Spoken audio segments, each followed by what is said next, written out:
Alright, in this video we're going to go over the cousins of the golden rule, so to speak, and we're going to go over reference angles. Alright, so the cousins of the golden rule. Well, we know now that the golden rule is sine squared theta plus cosine squared theta equals 1. Okay, now our first cousin of the golden rule, okay, let me rewrite it. Alright, if we were to divide everything by sine squared theta, okay,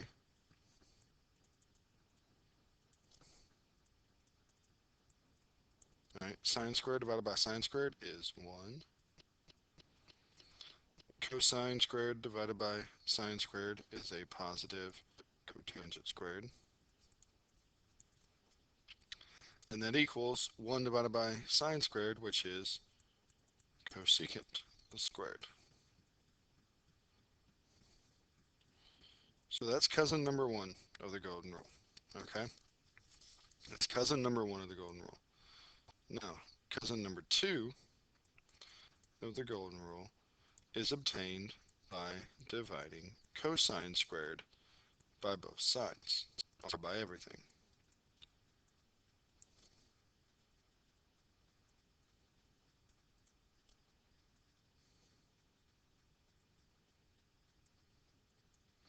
Alright, so sine squared divided by cosine squared is tangent squared, plus cosine squared divided by cosine squared is 1, and then 1 divided by cosine squared is secant squared. Okay, so these are the two cousins of the golden rule. Alright, you saw, some of you, I showed a little bit about this in class today, but these are your two cousins of the golden rule. Okay, easy way to remember it, if you notice here, you have cotangent and cosecant, so you have both cofunctions. Okay, here you have tangent and secant, so you don't have any cofunctions. Okay, so no cofunctions, and here you have both of your cofunctions. As long as you remember is you're either going to have 1 plus cotangent or tangent plus 1. As long as you remember that, you know it's either going to equal cosecant squared or equal secant squared. Okay, or you can just divide by sine and cosine each time to find them. That's completely all right too. But either way you want to remember it, you can remember it, but just remember that 1 plus cotangent squared theta is cosecant squared theta, and tangent squared theta plus 1 is secant squared theta. Alright, they work just the same way as the golden rule, works just the same way as the golden rule, but now you can do them with reciprocal functions and with the tangent function, instead of having to do everything in terms of sine and cosine. Alright, now I'm going to give you another way to remember the sine and cosine values. Okay, because these things are important, and when we get to the unit circle, really dive into the unit circle. You're really going to need to know these.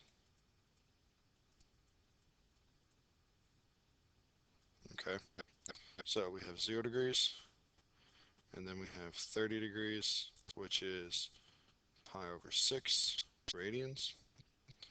Then we have 45 degrees, which is pi over 4 radians. And then we have 60 degrees, which is pi over 3 radians. And then we have 90 degrees, which is pi over 2 radians. Alright, so sine. If you remember, the sine of 0 is 0. Sine of 30 is 1/2. Sine of 45 is 1 over the square root of 2, or the square root of 2 over 2 when you rationalize. 60 is the square root of 3 over 2, and 90 is 1. Now, here's the way to remember it. Okay, if you notice, the middle 3 are written over 2. Well, we can actually write every one of them as something over 2. And that something forms a pattern. Okay, if you notice, these two right here in the middle have square roots in them. Square root of 2, square root of 3. Okay, well, what divided by 2 is 0? Well, the answer is 0 divided by 2 is 0. Can we put that in the form of a square root? Yes, we can. Square root of 0 is still 0. Divided by 2 is 0. Alright, so now, can we put 1 in the square root and make it equivalent to 1? Well, yes, we can. The square root of 1 is the same as 1. Alright, so you get square root of 0 over 2, square root of 1 over 2, square root of 2 over 2, square root of 3 over 2. So what do you think this one's going to be? Well, we're going to need to make this equal to 1, so we're going to need 2 over 2. Well, let's put 2 in square root form. What is 2 the square root of? Well, it's the square root of 4.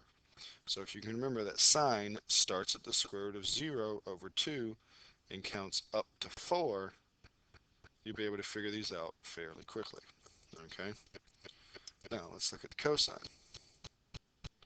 Okay, the cosine of 0 is 1. Of 30, it's the square root of 3 over 2. 45, it's the square root of 2 over 2. 60, it's 1/2. And then 90, it is 0. Well, if you notice, these values are just the reverse of these values. Okay? So cosine, you can do the same thing with cosine that you can do with sine. You can write all of them as something over 2. Well, here we have 1. Well, here 1 was the square root of 4 over 2, so it still is. Square root of 3 over 2, that one doesn't change. Square root of 2 over 2. 1/2 is the square root of 1 over 2. And 0 is, of course, the square root of 0 over 2. Okay, so cosine counts down, and sine counts up. Okay, so if you remember, sine starts at 0 and goes to 4. Cosine starts at 4 and goes to 0. And remember, it's the square root of 0 over 2, square root of 1 over 2, and so on. Okay, so that is yet another way to remember the sine and cosine values. All you gotta do is remember that pattern. If you remember that pattern, you can fill out tables all day long with this. Okay, all you gotta do, remember the pattern. All right, and you'll need to remember the pattern. The pattern will come in very, very handy, especially those of y'all planning to go to AP Calculus. The pattern will be very, very handy. All right. Now let's hit on reference angles. Reference angles. All right, reference angles. It says even though there are 4 quadrants, all trig problems boil down to only one set of answers. Okay. So even though there are 4 quadrants,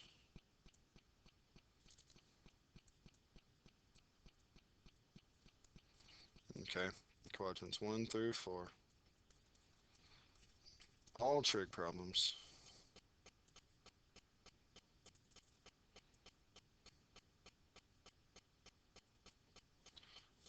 boil down, so to speak,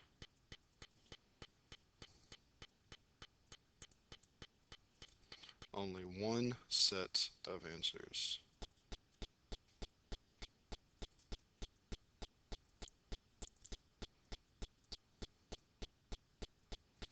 And that is in quadrant 1. Okay, how is that? Well, it's because of good old reference angles. Okay, let's draw a grid or a coordinate plane here. There's my coordinate plane. All right, say we have an angle here, 30-degree angle here, 30-degree angle here, a 30 here, these are terrible, and a 30 here. Okay, say all these are 30-degree angles in their respective quadrants. That means that'll be a 30-degree, this will be 150-degree, let me just erase that. This will be 210 degrees, this will be 330 degrees. Okay, now what a reference angle is. Okay, a reference angle is the angle starting from the closest x-axis. Okay, so here we don't have a reference angle because it's just 30 degrees. Okay, our reference angle here, you start at your closest x-axis, which would be 180 degrees right here, and you go up to your angle. Okay, so our reference angle here is also 30 degrees. All right, and then for the 210, the closest place is the 180 line. So again, you have a 30 degree reference angle there, and same thing here. Have a 30 degree reference angle here. Okay, because this is 0 or 360 degrees. This is 90 and 270. Okay, so your reference angle is the angle between the angle between your terminal side of your angle and the closest x-axis. Okay, reference angles should always be less than 90 degrees. Okay, they should always be less than 90 degrees. Okay, let's look at an example. How is this going to come in handy? Say I wanted you to give me the sine of 30 degrees. Okay, well, if you go back to the previous chart, the sine of 30 degrees is 1/2. Okay, now say I wanted the sine of 150 degrees. Okay, well, all you'd have to do is look and realize that 150 that a 150 degree angle has a reference angle of 30 degrees. Okay, so since we know it has the same reference angle, we automatically know it's either positive or negative 1/2. So we can go ahead and write the 1/2 in. Now we just have to look and see what quadrant 150 degrees is in and see if the sine is positive or negative in that quadrant. Okay, so 150 degrees is in the second quadrant. We know sine is positive in the second quadrant, so therefore the sine of 150 is going to be a positive 1/2. All right, so let's do the same thing for 210 degrees and for 330 degrees. Okay, again, we know that the base number is 1/2 because both of these have a reference angle of 30. Now we just have to see where if the sine is positive or negative in that quadrant again. So 210 is in the third quadrant, the sine is negative. 330 is in the fourth quadrant, and the sine is also negative. So there we go. We didn't need a calculator, we didn't need to break out a unit circle, we didn't need to figure anything out because we already knew that the sine of 30 was 1/2. So therefore, we know that the sine of any angle with a reference angle of 30 is either positive or negative 1/2.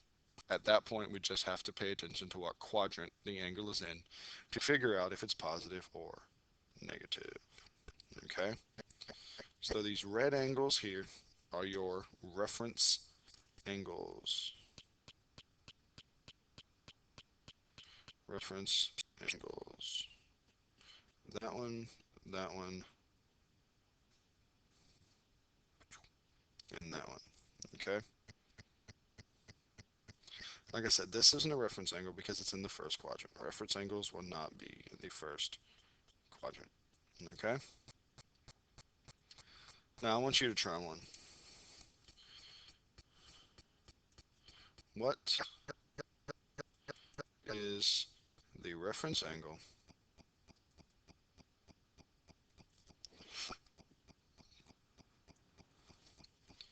of theta equals 260 degrees and theta equals 310 degrees? All right, so pause the video, take a few moments, figure it out.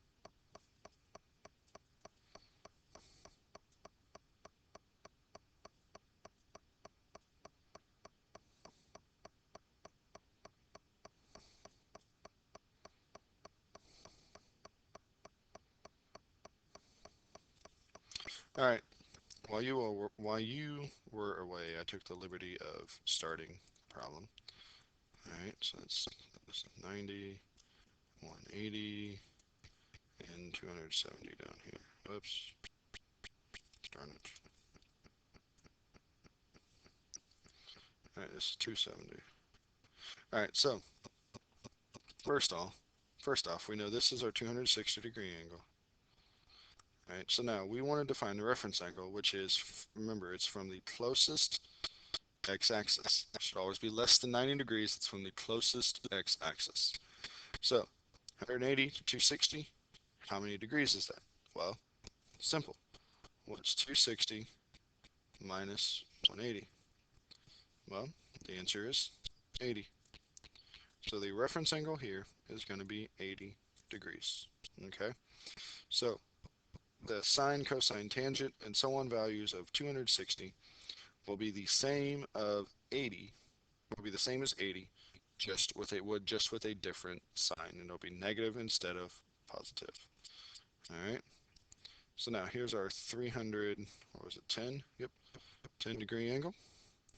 So what's our reference angle here? Well, again, 360 minus 310, so that's 50 degrees. Okay. So a 50 degree angle in the first quadrant. Okay. That'll have the same values as a 310 degree angle in the fourth quadrant. You just need to pay attention to positives and negatives, okay? Meaning pay attention to ASTC so you can figure out what quadrant it's in so you know whether or not they are positive or negative in that specific quadrant, okay? So that's been the cousins of the golden rule and reference angles. Make sure you understand it and come to class tomorrow ready to work some problems. All right, see you tomorrow.